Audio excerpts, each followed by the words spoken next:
మహాశివరాత్రి సందర్భంగా కోటప్పకొండలో జరిగిన తొలి పూజలో ఎమ్మెల్యే డాక్టర్ చంద్రవాడ అరవింద్ బాబు పాల్గొన్నారు. శ్రీ త్రికోటేశ్వర స్వామివారికి ప్రత్యేక పూజలు నిర్వహించారు. రాష్ట్ర ప్రజల సుఖశాంతులతో కోసం ప్రార్థనలు చేశారు. అనంతరం ఆలయ పరిసరాల్లో జరుగుతున్న ఏర్పాట్లను పరిశీలించారు. భక్తులకు ఎటువంటి ఇబ్బందులు కలగకుండా తగిన చర్యలు తీసుకోవాలని సంబంధిత అధికారులకు సూచించారు. కోటప్పకొండ తిరునాళ్లకు భారీగా భక్తులు తరలివస్తున్న నేపథ్యంలో భద్రత, పార్కింగ్, తాగునీటి సదుపాయాలు సమృద్ధంగా ఉండేలా చర్యలు చేపట్టాలని పేర్కొన్నారు.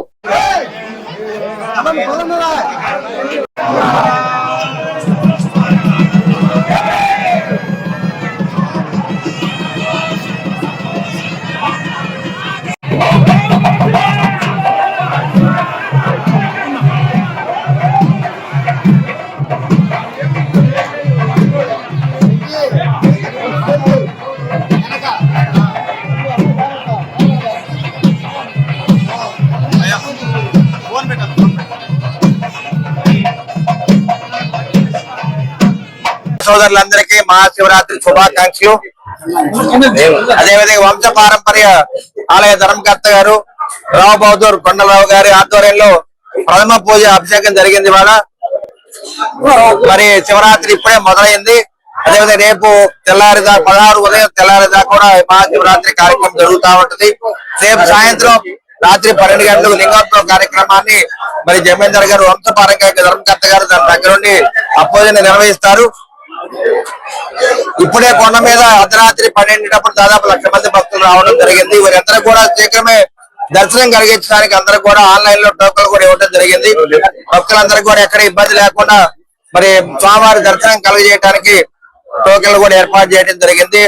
మరి ఉచిత దర్శనం 100 రూపాయల టికెట్ టోకెన్, 200 రూపీస్ టోకెన్, 300, అదేవిధంగా అభిషేక టికెట్ కూడా మరి టోకెన్లు ఇవ్వడం జరుగుతుంది. కాబట్టి భక్తులకు ఎక్కడ కూడా అసౌకర్యం కలగకుండా మరి శీఘ్రమే దర్శనం ఏర్పాటు చేయడం జరిగింది. కాబట్టి బాల త్రికోటేశ్వర స్వామిని దర్శించుకోవడానికి 1,00,000 మంది భక్తులు, దాదాపు 20 నుంచి 25 లక్షల మంది భక్తులు రావడం జరుగుతుంది. కాబట్టి వాళ్ళ ప్రథమ అభిషేకం మొదలైంది. కాబట్టి ఆలయ ధర్మకర్త గారి చేతుల మీదుగా, అదేవిధంగా లోకల్ ఎమ్మెల్యే చేతుల మీద ఈ కార్యక్రమాన్ని నిర్వహించారు. మీడియా సోదరులందరూ కూడా ఈ కార్యక్రమాన్ని ఘనంగా నిర్వహిస్తారు. కాబట్టి దీన్ని ప్రజల్లో తీసుకెళ్లి 1,00,000 మంది భక్తులు వస్తున్నారు. కాబట్టి ఎవరికి కూడా అసౌకర్యం లేకుండా మీరందరూ కూడా ఇబ్బందులు లేనట్టు మాకు తెలియజేయాలని చెప్పి మీడియాతో తెలియజేస్తా ఉన్నాను. మరి ఇక్కడ చూస్తే భక్తులందరూ కూడా దాదాపు 1,00,000 మంది భక్తులు కొండ మీద ఉన్నారు. ఇప్పటికీ శీఘ్రమైన దర్శనం అయిన తర్వాత వీళ్ళందరూ కూడా దిగిపోతే మళ్ళీ కొత్త భక్తులు రావడం జరుగుతుంది. కాబట్టి నిరంతరం ఈ ప్రక్రియ 16వ తేదీ మధ్యాహ్నం జరుగుతుంది. కాబట్టి మరి మీడియా సోదరులు గాని, మరి ఆలయ ధర్మకర్త గారి అందరూ కూడా సహకరిస్తారని చెప్పి తెలియజేస్తూ, ముఖ్యంగా పోలీసు వ్యవస్థ అధికారులు ఈ కార్యక్రమాన్ని మరి ట్రాఫిక్ జామ్ లేకుండా అన్ని విధాలు ఏర్పాటు చేయాలని చెప్తున్నాము.